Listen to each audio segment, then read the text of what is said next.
Don't let a good crisis go to waste. Welcome to the Real Story with Adam and Sherry. I'm Adam Hamalian, And I'm Sherry Hutchens. and this is where we, as two broker associates, share everything about real estate with our clients, some with our colleagues, and mainly because we just like hanging out with each other.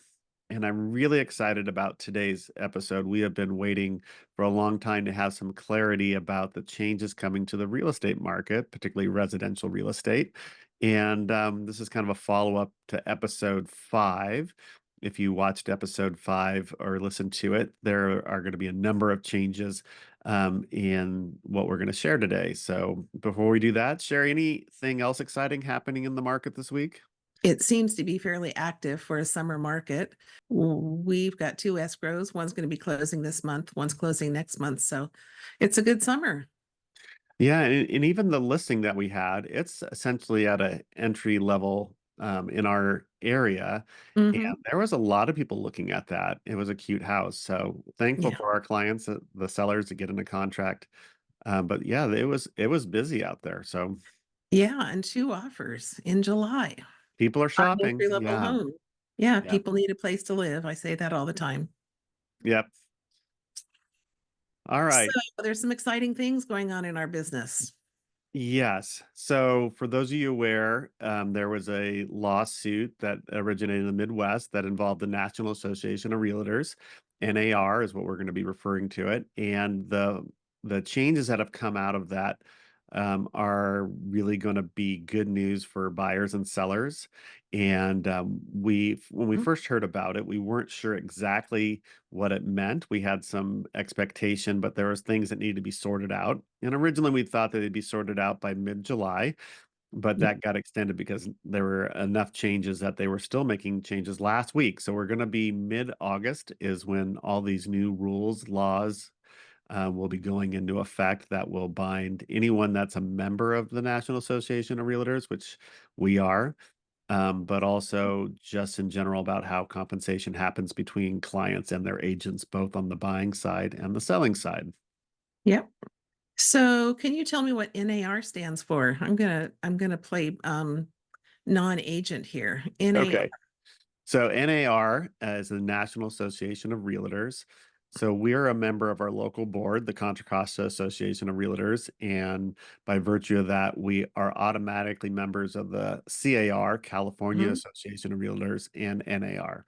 So we all work together in some lobbying formats and some mhm, rules, particularly around ethics. mhm. And each state, at least certainly for California, we have our unique laws, and so CAR helps us navigate the California laws as well as the national franchise Okay. national platform. So That all sounds good.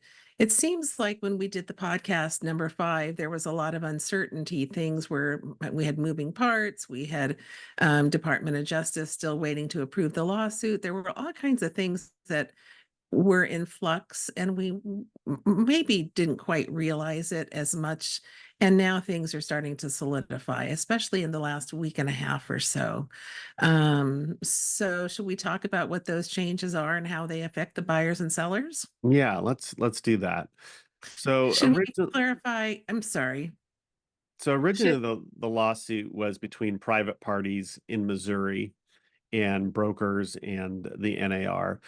But the DOJ was looking over their shoulder, and so there are things that are adjacent to the settlement Mhm, that are really being driven by the Department of Justice mhm, as a way to represent buyers and sellers, protecting their rights. And I think that that's what has happened, and the changes I think are really good news for sellers, and maybe a mhm, little bit mixed bag for buyers, but just the clarity for the buyers is going to be good. Um, mhm. and it has to do with who's hiring and paying for agents. Can you tell me the difference between a broker and an agent for this conversation? Yeah, sure. So, in order to operate a business selling real estate in California, you have to have a broker's license. Mhm, And then you have realtors or agents that work under those brokers. So if you just have a realtor or a real estate license in California, you cannot work and get paid unless you are under the supervision and authority of a broker. And a broker Okay. has more experience, more education, more the examination process is more involved. So Sherry and I both have our broker's license, and Yep. we could both run our own businesses, but we choose to hang our license under Dudum Real Estate, and our managing broker is Julie Del Santo. And we do that because we don't want to worry about contracts for the copy machine Mhm. or negotiating E&O insurance or any of that. We get to Yeah. focus on our clients, Yeah. but we bring a little bit more to the table than just a typical realtor. All right. So is it safe to say as we go through this conversation today that if we use the term agent and broker, we're kind of using it in interchangeably? Yeah. So technically, Okay. as a client, you're signing your contract with the broker or the whole brokerage, and your agent is your agent, and they hold all your information tightly. Uh, Okay. So when we talk about hiring an agent, we're using it interchangeably with hiring a broker. So you'll Okay. sometimes hear us say broker, sometimes agent, and for today's conversation, they mean the same. All right, great. So, tell me what all of this good news means for sellers. Okay. So this is really where most of the lawsuit involved was for sellers. Sellers were complaining that Mhm. they had to pay the buyer's agent their commission, and um, the people were saying, why should I have to pay the agent who's negotiating against me? It was really a pretty valid claim. Mhm. And it's not surprising that there was a verdict against it, even though it had been common practice and everybody was Yeah. operating under those ground rules. The sellers in Missouri said, hey, we didn't know that, and I don't want to do that anymore. Mhm. And the DOJ chimed in and said, yeah, we think that's right. So for sellers, the new CAR forms, that's a California Association of Realtors, the new forms that are used to establish listing contracts, listing Mhm. agreements between brokers and sellers Mhm. only has the listing agent's commission. So there's an agreement about who the agent's going to be, how they're going Mhm. to sell the house, and how Mhm. much the seller is going to pay them. And Okay, let that's me stop negotiable. you there and Yes, explain how it was done in the past and for as long as I've been in the business and way beyond when I was in the business. When we went to a listing appointment, we would have the listing agreement that we were reviewing with a seller, and we would say the commission is 6%, and 3% of that goes to the buyer's agent. It's negotiable. Are you okay with that? And we would either negotiate the percentage or the percentage that went to the buyer's agent, but we would agree that the seller was going to pay all of the compensation to both agents. Is that correct? that's right. Yeah, Okay. So now when we meet with a seller, it's going to be a different document and it's only going to have compensation for the listing agent, the agent who represents the seller, that's correct? right. That's right. Yeah. So Okay. there's clear lines of who's hiring who and who's paying who, and Mhm. those are the same under the new forms that we're going to be using, the contracts that we're going to be using starting next week. So I'm confused. Are buyer's agents going to be working for free? Uh, some might. You and I aren't. We have food to put on the table and home Uh-huh. insurance to pay and all that. Yep. So, Yep. no. So the good news for the buyers, and it's a little Mhm. bit mixed, but let me start with the good news. The Okay. good news is that buyers are hiring their own agents, and they are going to have an agreement with that agent of what their services are going to be and how Mhm. much the buyer is going to compensate their agent. Okay. And it'll be clear. It's no longer, hey, the seller's paying my agent's commission. Do they have a fiduciary responsibility to the seller since the seller's paying their commission? Yep. There was a little bit of confusion there. So now buyers are completely in control of who they hire and how much they're paying them. So it sounds like the buyers are going to have to formalize an agreement in writing with a buyer's agent that creates a relationship for representation as well as how the agent is going to be compensated for their services. Is that correct? That's right. There'll be just like there is on the listing side, on the Okay. buyer's side, there'll be a written agreement between the Hmm. buyer and their agent about what services are going to be provided, what Hmm. neighborhoods what communities they're going to look for homes, what their price range is, and how much they're going to compensate the agent should they successfully buy a home in Mhm. those parameters. So it'll be more clear for all parties involved. That makes so much more sense when you explain it that way because if you hire an attorney, for example, to represent you in a court case, you pay your attorney. You don't expect the people on the other side to pay for your attorney because why would they do that? They're representing you. Yeah. Does that make sense? Yeah, absolutely. Yeah. And we've gotten used to it being done the other way, where the seller pays all those expenses, and just thought that that was how it was supposed to be. But this actually makes sense. Both sides hire their own representation to get the best possible. I mean, the buyers always want the best possible price. The sellers always want the highest possible price. Sometimes those actually are both achieved. Who knows? But they each have an agent working for them, and they're each compensating their agent for that service. So the rub comes in Mhm, at when they go to write an offer on a house that a buyer has limited cash, finite amount of cash, not necessarily limited. And mhm, so for some buyers, having to pay their agent, it's going to may affect how much down payment they have and may affect their purchasing power. mhm, And so in that way, it's not as advantageous for the buyer, but there are ways where we can work that into the contract. And so one of the things that's changing in the system in the MLS is the opportunity to use something that's always been there called concessions. So when you write an offer, you write an offer for a purchase price, and then it has terms like contingency periods, close of escrow, who's the escrow holder, mhm, and that they're either at the time of the writing the offer or sometimes during mhm, a second negotiation during the contingency removal, there'll be mhm, some concessions made, sometimes for repairs. mhm, And it's possible if the buyer and the seller can come to an agreement that there can be a concession made from the seller side to pay for the buyer's agent's fee. mhm, And mhm, so we assume what this looks like is that the buyer will pay extra money for the house and mhm, wrap that into their purchase price. And why is that important? Because then they can wrap that into their loan and mhm, finance it. And that way mhm. it doesn't eat up all their cash. But Sherry's, that used to be a problem. That didn't you, I mean, you start rolling too many things into the concessions, and that used to be a problem with lenders. They didn't like that. Yeah, I was just about to ask you a question about that because we've got entry level buyers who scrape together every single dollar to be able to afford a house. And I imagine the conversation with them as I know you're buying a house and you've scrimped and saved for years trying to be able to afford this. Oh, by the way, you have to pay me.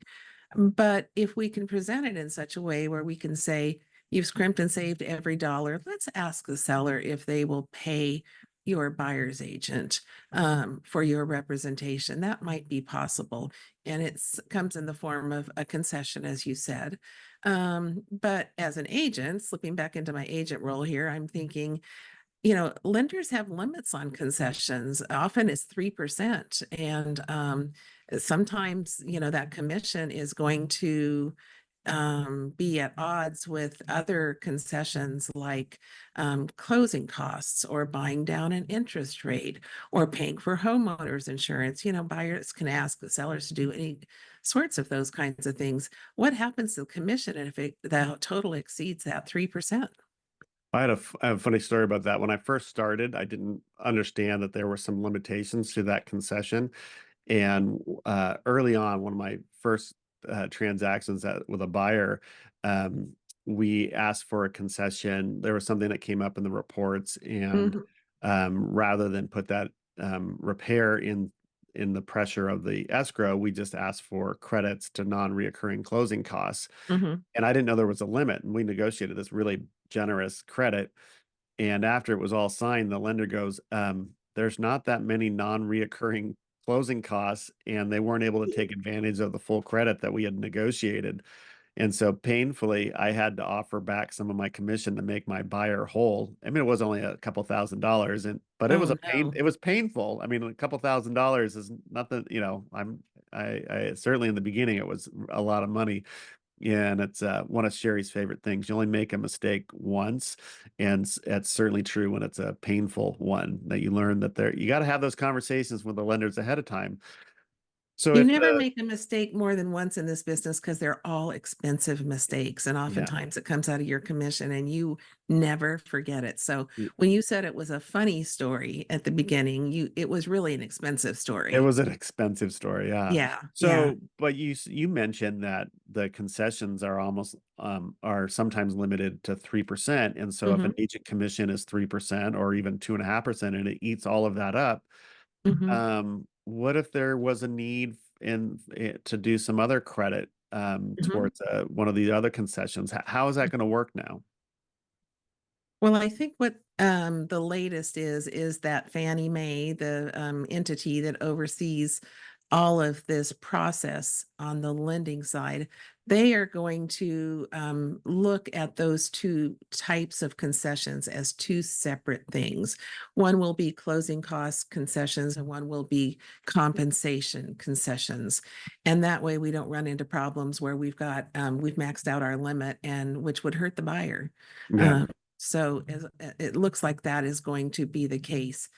And, there's another issue that is at play here, kind of in a parallel universe, and that is VA borrowers. VA borrowers don't have to put any money down, and they are not allowed to pay for any expenses in a transaction. Like if there's Section 1 expenses that have to be done and the seller doesn't want to pay for them, the BA buyer can't step in and pay for them. So obviously, they also cannot pay their buyer agent. However, the VA and the Department of Justice have said temporarily, while we figure this out, VA buyers will be able to pay their buyer broker compensation if their request for the seller to do it during the offer process is turned down, so that we don't have buyers making offers on houses and not being able to close escrow just because they can't pay their agent. yeah. Does that make sense? It's a little complicated. Yeah, so it sounds like the government is going to set their rules aside for a little bit so that Yes, the it's VA temporary. buyers are not handicapped. So, Yep, yep, yeah. yep. So really kind of the net of all this is that buyers will pay their own agent, sellers will Mhm, pay their own agent. And what we mhm, might see is a variety of different offers. And I think that that's really where agents are going to have to help their clients really well, mhm, particularly for buyers, how to write a strong offer, which may or may not include a request for a concession, and for the mhm, seller side to help them evaluate what's a strong offer and what's not a strong offer. So what we might see now is, in addition to the list price, and then looking at the terms that we're used to looking at, like contingency removals, or is it a mhm, finance or appraisal, those mhm. type of things. We're going to look at this specific line that's going to now be added about concessions, and Mhm, some offers might be look better purchase price wise, but they also might be asking for a concession.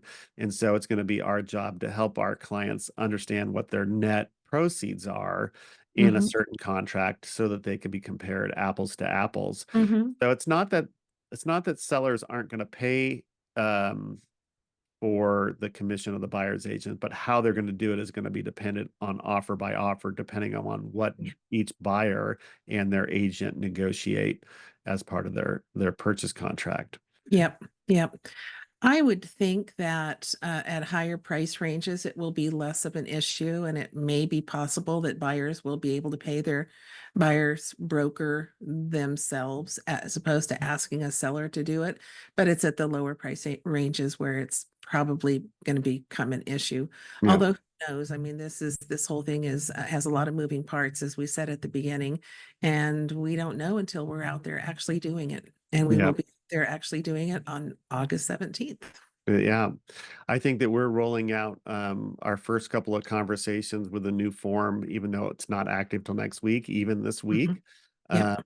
We're not going to ask. We have a potential listing that we're going to be signing this weekend, and we're not Yep. going to sign it this weekend. We're going to wait for those forms to be formalized before, but we're going to bring the draft of it and go through that one rather than the Yep. current one.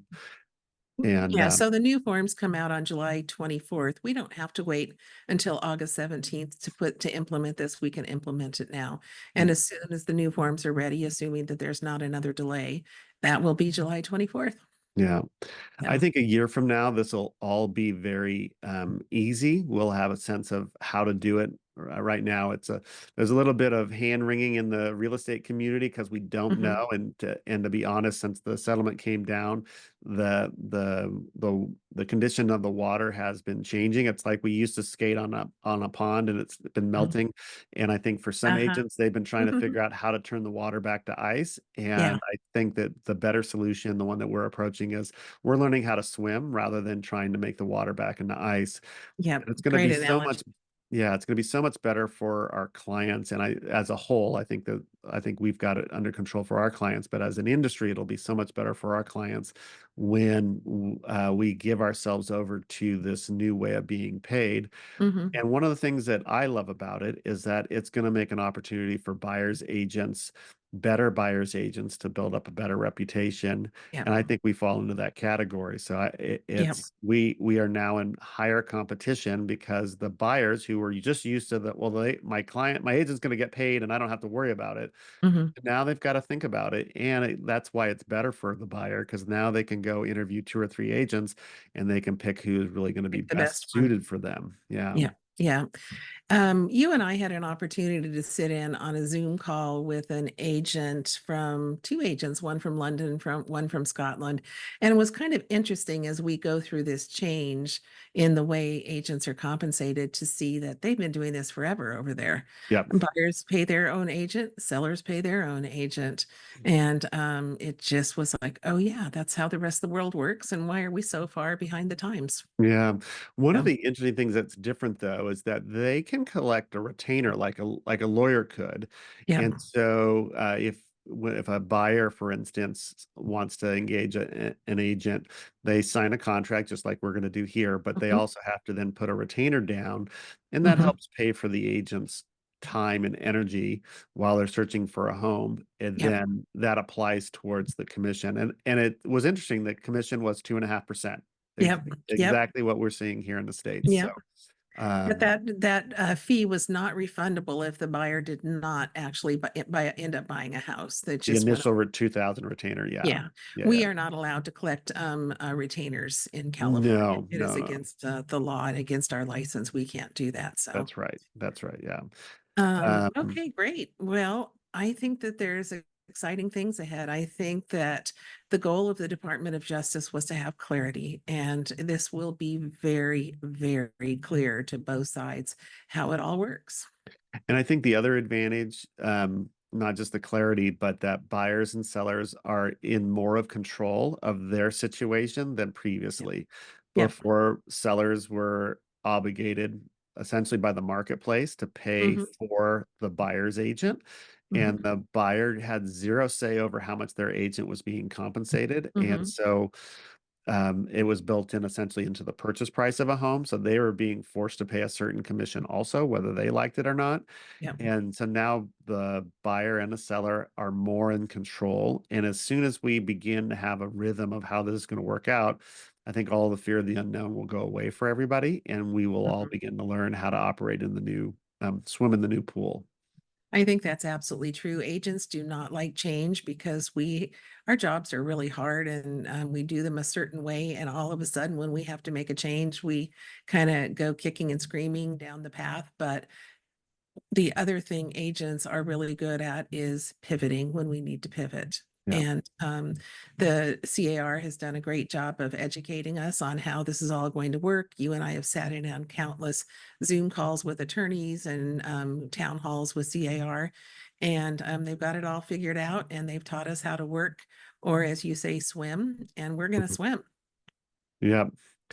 All right. Well, I think that's it for this chapter of the NAR settlement and what it means for buyers and sellers. This really is one of the largest shifts in residential real estate that we've seen in 30 or 40 years. Yeah. And I think it's better for the consumer and it'll be better for good agents. And Yep. we look forward to working with you all in the future. Yep. I agree. We look forward to seeing you out there. If you have any questions about any of this, please reach out to us. Be sure to like and subscribe and recommend us to your friends and family. This has been The Real Story with Adam and Sherry. We'll see you next time. Bye bye.